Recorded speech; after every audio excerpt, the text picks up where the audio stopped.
Shalom, children. Have you ever had a bad cold? The type of cold where you lose your voice. Someone may have even said to you that you had a frog in your throat because you sounded all croaky. Well, today we are going to hear about an old man who lost his voice. But he didn't have a cold. This man was called Zechariah, and he was married to a lady named Yeshua. They were both righteous before Elohim and observed all the mitzvot of Adonai. But sadly they couldn't teach their children about Elohim, as they didn't have any. Oh, they had prayed to Elohim many times, asking him to bless them with children. But now, they were just too old. Zechariah was a Kohan serving in the temple in Jerusalem. His turn came for him to go and serve in the dwelling place. His job was to burn the incense.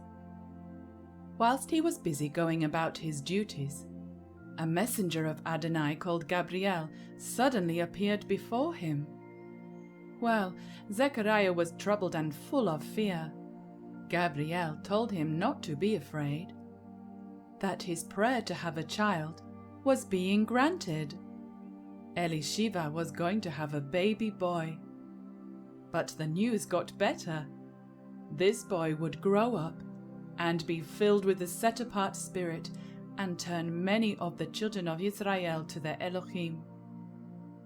Zechariah couldn't believe the news and told Gabriel that he and his wife were far too old to have children now. Gabriel assured Zechariah that Elohim himself had sent him to tell of this good news. But because of his unbelief, Zechariah would not be able to speak a word out of his mouth until the baby was born. Oh dear, can you imagine the situation? Zechariah wanted to run and tell everyone how Elohim had answered their prayer, but now he couldn't even make a squeak. Many months later, the baby was born. When he was 8 days old, his parents took him to be circumcised according to the mitzvot in the Torah.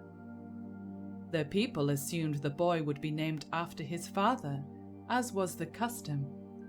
But Zechariah, who couldn't speak yet, wrote down the words, "Yohanan is his name."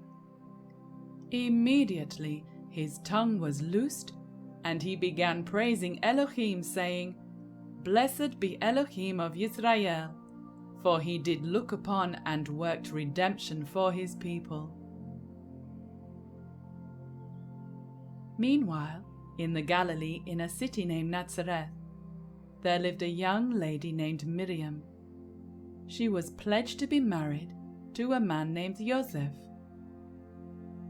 6 months after Gabriel had appeared to Zechariah in the temple, that same messenger from Elohim appeared before Miriam. When she saw him, she too was very afraid. Gabriel reassured her, saying, "Do not be afraid, Miriam, for you have found favor with Elohim." He told her she was going to have a baby boy and that she was to call him Yeshua, that he would be the Son of the Most High.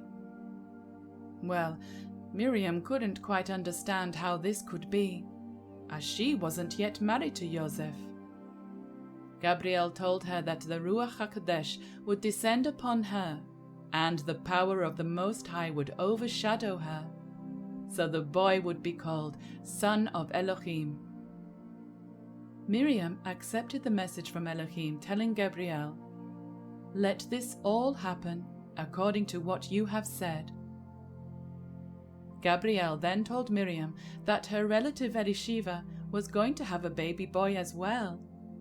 Oh, this was wonderful news, so Miriam decided to go and visit with her and share in the joy. Miriam set off to where Yeshua and Zechariah lived. Joseph, the man Miriam was pledged to marry, found out she was going to have a baby. He was upset. Perhaps he thought she had married someone else without him knowing. Well, he thought to call the whole wedding off. Now, in those days, if you were pledged to be married to someone, it was as binding as marriage itself, and a divorce was needed to end the pledge.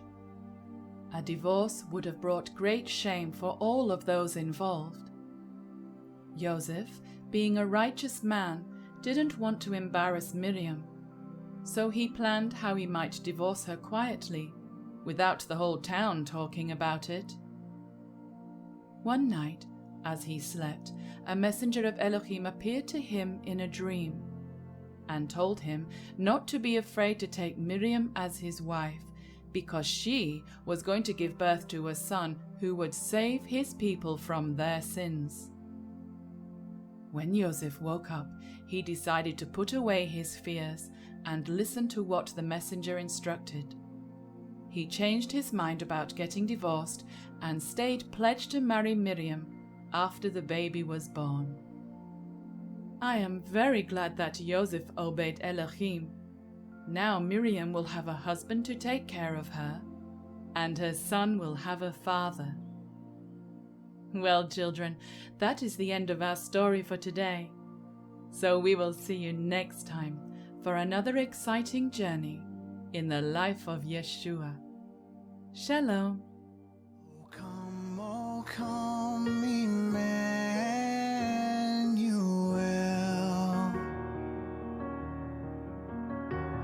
and ransom captive Israel,